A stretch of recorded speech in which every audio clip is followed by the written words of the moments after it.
My name is Greta. I am 31 years old, and I work as a nurse. Honestly, my job is the only reason my grandfather still has any of his hard-earned money left. This past spring, I fainted on stage at my own nursing school graduation. I had a perforated ulcer, a wound in my stomach lining that had torn open, and I needed emergency surgery and a blood transfusion without delay.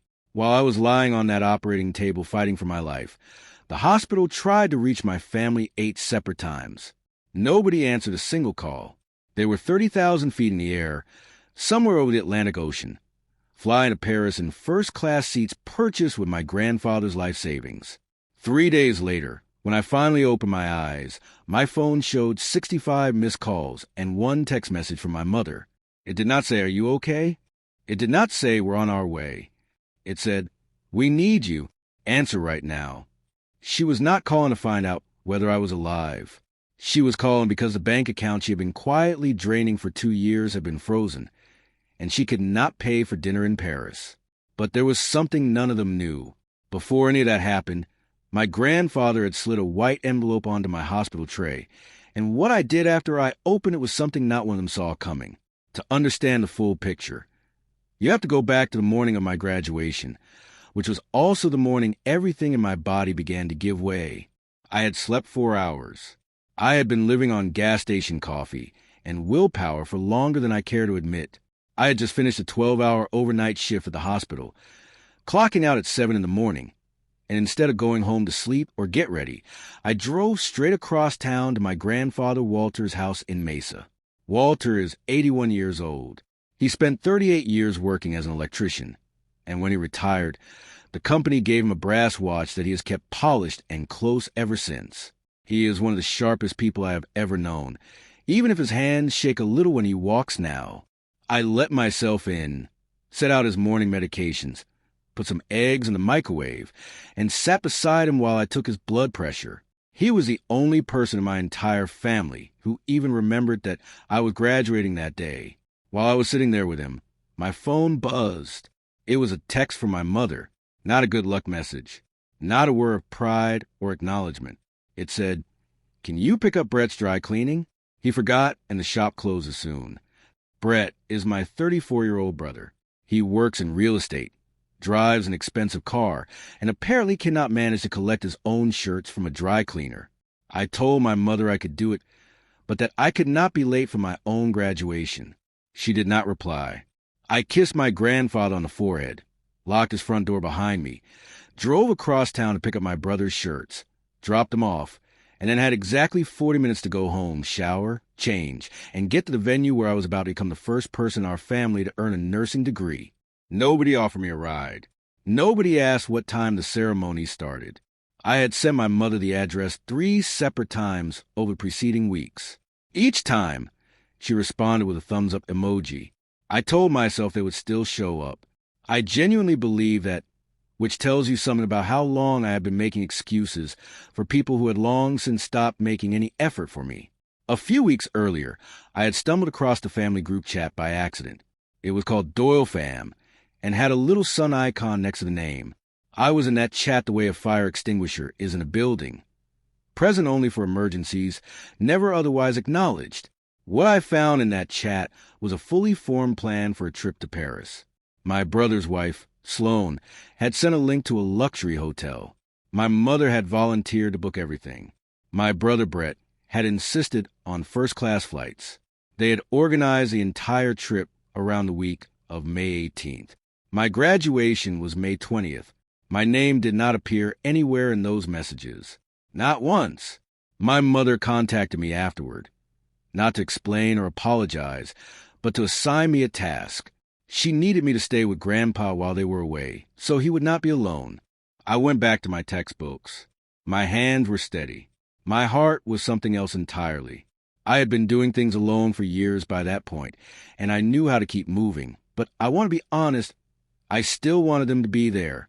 I had worked so hard for so long, under circumstances none of them had ever thought to ask about, and I still hoped that on one significant day, they might show up.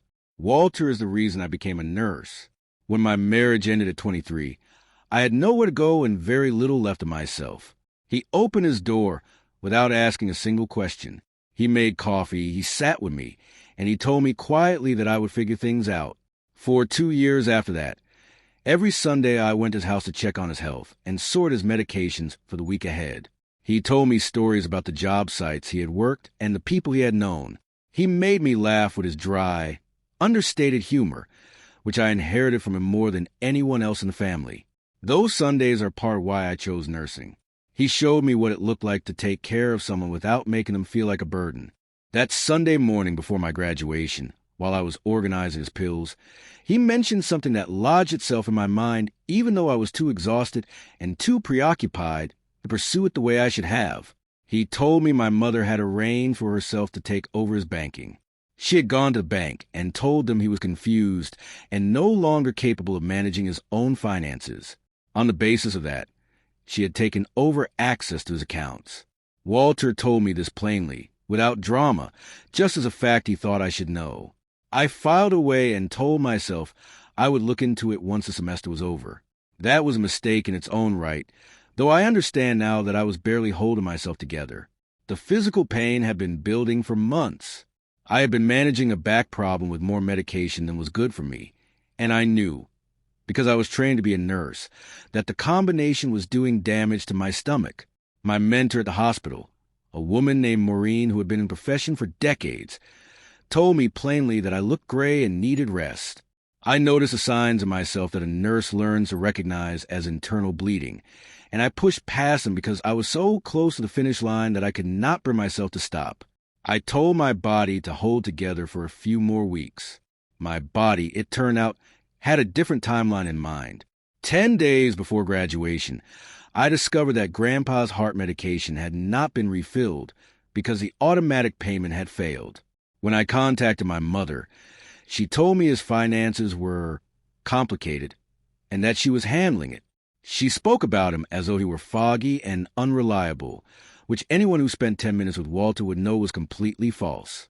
I paid for his medication out of my own rent money because the alternative was watching an 81-year-old man go without heart pills. When I took him to the pharmacy, the woman behind the counter told us that the payments on his account had been failing for months, not just once. Walter's face went tight when he heard that. He did the math quietly on the way home. He had saved $40,000 over a lifetime of physical, skilled, unglamorous work.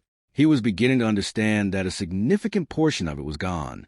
Maureen sat me down around that time and reminded me of something I already knew professionally but had not yet applied to my own family. As a licensed nurse, I have a legal and ethical obligation to report suspected financial abuse of an elderly person. She told me to document everything, names, dates, amounts, any records I could access. I started writing things down. I kept a log. Even as I was studying for final assessments and working shifts and managing my grandfather's care on my own, I was building a record. 2 nights before their departure, my mother hosted what she called a farewell dinner. She announced at the table that she wanted a trip with no drama, and she looked directly at me when she said it. When I brought up my graduation, the response from everyone at the table was that I was being unreasonable. The flights were booked. The hotel was paid for. They said I was independent, that I had always managed on my own, that I didn't need them the way other people might. They said it like it was a compliment. I went home that night feeling hollowed out. Grandpa came to my apartment later that same evening. He brought 2 things with him. The first was his brass retirement watch, which he pressed into my hands and told me was my graduation gift.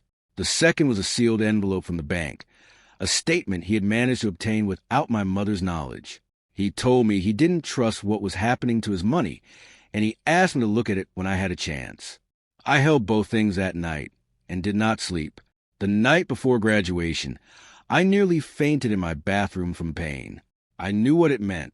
I had been ignoring it for weeks, rationalizing it, pushing through it, telling myself it could wait one more day. I wanted to see Walter's face in the crowd when they called my name. I told my body to hold on just a little longer. It did not. At the ceremony, I saw him in the 4th row. The seats around him were empty when they called my name, and I walked across the stage. Everything began to spin. I went down in front of everyone, and the next thing I was aware was a hospital ceiling. I had been in surgery. I had needed a transfusion. The medical team had tried 8 times to reach my next of kin. Walter had stayed beside me the entire time, sleeping in the chair next to my bed, refusing to leave. My mother, brother, and his wife had continued with their trip. They had taken photographs at the Eiffel Tower while I was in a recovery room. 3 days after surgery, I opened the envelope. My mother had withdrawn $31,000 from Walter's accounts. More than $6,000 of that had gone toward the Paris trip alone. Flights, the hotel, meals, incidentals. The rest was scattered across 2 years of spending that had nothing to do with Walter's care or well-being. I read it twice, slowly, and then I did my job. I filed a report with the State Elder Financial Abuse Hotline. I contacted the bank directly with documentation and requested an emergency account freeze pending investigation. I retained a lawyer who specialized in elder law to help Walter formally reclaim control of his own finances. The accounts were frozen within days. That was when my mother started calling. 65 times in a short span. Not because she had heard I'd been in emergency surgery, not because she felt any remorse, but because her credit card was declining at a restaurant in Paris, and she could not understand why. When they returned, we held a family meeting. Walter sat at the head of the table. He was not confused. He was not foggy. He listed from memory every amount that had been taken and when. He named the dates. He named the figures. He spoke with the calm precision of a man who had spent nearly 4 decades reading electrical schematics and knew how to follow a system to its source. My mother cried. She made excuses. She tried to reframe what she had done as caregiving, as managing a situation that was beyond him. The room did not accept that framing, because Walter was sitting right there, demonstrating in real time exactly how capable he was. The legal process moved forward from there. My mother faced formal consequences. Walter recovered control of what remained of his savings, and a lawyer pursued restitution for what had been taken. In time, Walter helped me pay off my nursing school loans, which he insisted on doing, and which I accepted with more gratitude than I know how to properly express. I am a licensed nurse now. Walter is doing well. His medications are managed properly. His accounts are secure, and he still has his dry humor and his brass watch. I still go to see him on Sundays. What I learned through all of this is something I already knew in theory, but came to understand in a much more personal way.